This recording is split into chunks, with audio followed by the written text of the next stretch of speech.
back. We're back.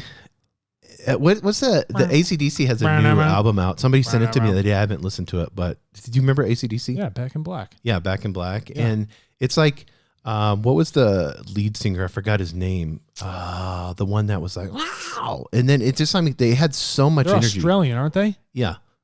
I think they are. Yeah. People are like, AC/DC fans are like, I cannot believe that. Yeah, you guys talk. TNT. Right? Dynamite. Johnson? Yeah, I think there was several, but yeah, they've had a couple. It's even like this is funny, but it's even like, have you heard the new Journey guy, Dave the Evans. Filipino guy? Dave Evans. Angus Young was a guitarist. Yeah, Angus is always the one, and I think he's still like rocking it. And he's like, well, we saw the other day Mick Jagger. What, after open heart surgery? Yeah, he's like just dancing away, crushing it. It's like, how old are you, bro? Yeah. I don't think he's old in his mind, man. No, he's not old in his mind. So these all lead into, tell me, TARTLE. How? No, this is really interesting.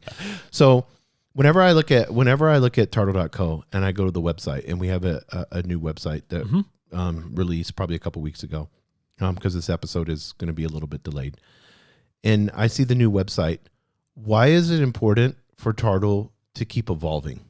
You know, because this is, and I don't mean to be so philosophical, but I think this is important when we look at data and we look at the process of the amount of information that's being collected from these organizations, from these companies, and how data has, people don't realize the data is evolving faster than they realize. The amount of information that's being collected on a person is evolving faster. This isn't the AC/DC 1980s. No, it's not. The size and depth of information is starting to become unfathomable, especially in the human context of us being able to just perceive something. So TARTLE has to evolve with the nature of this growth pattern that data is taking on. So what you'll find is like, man, these guys are changing their logos. Things are updating all the time. The feel, the vision, all these things constantly get refined over time. Because I log into the marketplace and it looks totally different than a month ago. I know. It's like, what just happened? As data changes, well, that's a function of human beings changing and our actions. And as we are interacting with you, receiving your feedback, feeling this, listening to the market, we have to adapt to those things. Because, we have one of our models that we use around here is that the solution is always adaptation. We say it constantly, right? So as there are new catalysts that constantly come into this world, we need to adapt to them. And our ability to adapt means we can increase our longevity and bring people something that is more solid, more evolved, more evolutive, and more beneficial to the group, because we're not living in the past. We're operating with what people need now and where they want to head into the future. So there's this new IoT device that's taking life by storm, and everybody's getting it. Why would TARTLE put that on the marketplace so quickly, and why would they want to collect data from that IoT device? Do you see what I'm saying? IoT devices, like you said, are evolving. They're capturing much more information, a lot more granular, bio data that is happening maybe on us specifically. Well, they have ones that hook to you now that take blood from you, and then they have a one that goes on your heart now. Most of the time when we consider like health, for our instance, the IoT devices, you have to go into the hospital to use it, and it's for a brief moment. The only real time we were using these devices, and they weren't really IoT, was if you need to bring home like a heart monitor or a blood pressure monitor, and they would have to use it for 2 to 3 days, and then you bring back and they'd upload the readings. Things have changed now where you can have those readings constantly at home, always connected to Wi-Fi or on cellular networks. So as this information has grown and the amount of people using it is growing, that information is very useful in the context of health researchers and doctors for the analysis to keep populations healthy. So if there's a large boom on an IoT device that is capturing phenomenal information, and we need to unlock that and allow people to take their info and share it with those who really do need it, not just the company who designed it, that's why TARTLE wants to integrate those APIs into the marketplace. So you can turn that into that fungible data packet and share it with those you choose to share it with. So this adaptation that's evolving, it reminds me of going to Chicago and looking at the futures market, and you walk in there and you would think it was 1980s. You'd think that AC/DC still number one and young, because everybody's still got suit jackets on. They still got the little pencils with the little piece of paper. Nothing's changed at the CBOT, Chicago Board Trade, all that stuff. Nothing. But do you know what I mean? It's like you don't even need to be there. That marketplace, the futures marketplace, is all done online, and it's all done. There's algorithms that are playing with that. 90% of the trading is done online. So those people that are there that are buying seats and sitting there with what is that? Ego, nostalgia. You've seen that those trading floors, they're nowhere near the populations they used to be. No, because they haven't adapted. No. The only thing that's adapted, the best adaptation was people leaving the floor. How quick can you be there to put an order in when you're yelling compared to a computer doing it with, the highest speed of possible, and it happens in a millisecond? You can't. You can't do it in a second. You'll never be able to catch the processing pace that the computer's doing. So Tartle's evolution, and we're a new tech company. Whether I'm an investor or whether I'm a user of Tartle, whenever I see changes happening, are the changes happening for ROI? No. Why is there so many changes constantly going on? Think about it's kind of confusing. Think about how many times you've changed clothes in your life, or looks, or styles, or cars, or thought patterns. You're evolving. You're refining your processes to find something that works. We are constantly adapting. We will always be a new technology company. We may sit around for 20 years, 30, 40, 50, 100 if we do things right. But we would never be considered old tech. We're never old tech. Yeah. Because we're always being the solution, which is adaptation. We're always coming into the new. We're always updating our clothing, refining our processes, finding the fundamentals of life and interaction and data that work for everyone. And that takes time.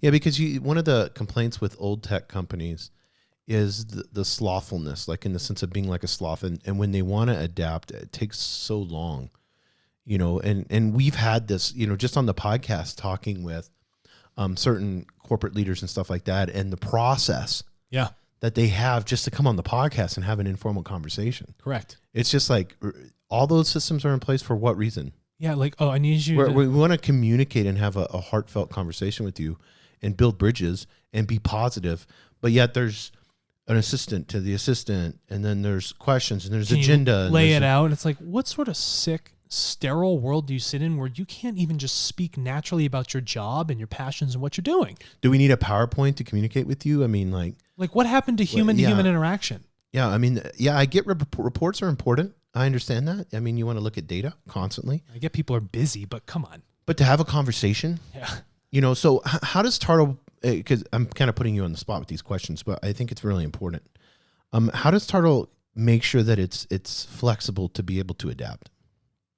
So our fundamental core, we had to look at the mission, vision, and principles of Tartle. We understood that our number one focus was humankind. And we understand that our world is growing. People are evolving, and they need a tool to help them evolve. So that tool has to evolve with them at their rate. So our evolution is matched with the amount of people that interact with our system and the way in which they interact with it. We have the ability to even use our marketplace to buy data from you to understand you better. So that when we come in, we're not just creating new things that don't need to be there or force you to use new tools that really they're superfluous, don't really create any benefit. We only want to continue to create things that are for your benefit. Okay, so let's put this in real life, practical ways, and let's be controversial. Okay. You always get nervous when I say this. So let's talk about Taiwan. Yes. This isn't controversial. This is a good thing to talk about. No, I think this is good, and we can end it after we get into this discussion, but I think this is really good. So we have a younger generation that's coming on the scene, and whether we like it or not, millennials are 35 now. So, and their ability, like climate stability is number one. Yep. There's this desire in this country, you have China, and then you have its influence all across the world. And so now, like the United States, should we go against China to help these peeps out for their independence? Like building these bridges with these, because we're involved in this because it directly affects us with Tartle. We live in a closed system. Yeah, because I mean, how much can we use Tartle in China now? Yeah. You know, how much government influence is going to be on that? You know, would we want China to be able to purchase data packets from us, you know, on the people? I mean, there's these questions, you know what I mean? So when we look at Taiwan and what's happening, I think it's a perfect catalyst for evolution, adaptation, and change. You want to know why? Because we can go right to, frankly, all the Taiwanese users we have and say, guys, we need some data from you. Yeah, how important is this to you? Is this Tell something that your willingness, or is like half the population want to be a part of Republic of China? Like what? Yeah, let us know. I don't want to ask the news. I want to ask the people that live there. I don't want to ask sounding boards. I want to ask human beings. Well, it's like Ukraine. I mean, the same thing. Like, you know, when that split, like northern Ukraine wanted to. What's the island that is right next to Russia? I forgot. Oh, I know this. I know. Is it the Kara-Sea? People are yelling at us on the. Yeah. But a lot of them are like, no, we want to be part of Russia.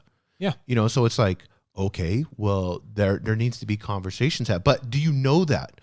Are you guessing this? Are you doing these? Fact. Did you hire this big, expensive consulting firm? Yeah. And then they got all these intellectuals together and they're like, these are the best minds for Ukraine. And then we're going to make this decision based off of this. And we had UN experts and this and this. It's like, who talked to the people? And who made the UN person an expert? The only what if Crimea? Yeah. What if Crimea wants to be a part of the Russian Federation? No, but let me ask you something. It's what the people want. Who's the expert over people? The individual themselves. The only person that's an expert on people is that individual. It's not the government? No, it never is. It never will be. No matter what law or policy comes into place, nobody will be an expert on people except for that absolute individual. It's not a corporation? No, it's not.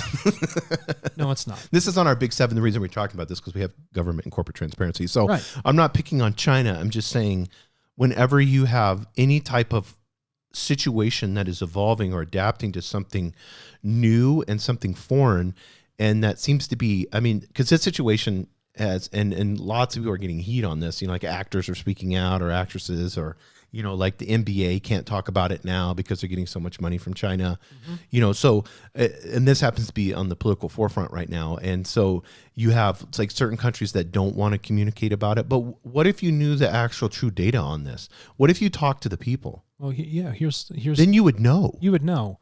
What about individuals that are in specific countries? I won't name the countries that are scared for their lives. Maybe there are certain cartels. Yes. And they want to share data packets anonymously about who they are, certain human rights travesties, but they don't want it to link back to themselves. We, groups, can come in and actually buy that data and study it and learn from it and see, oh my gosh, something's happening here. Something needs to be done.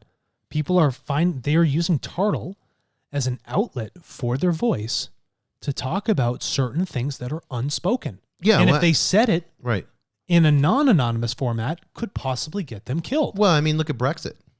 That took everybody by surprise there. The UK and it's like people, like politicians were just flabbergasted that people were even, and then now they vote conservative just because of Brexit.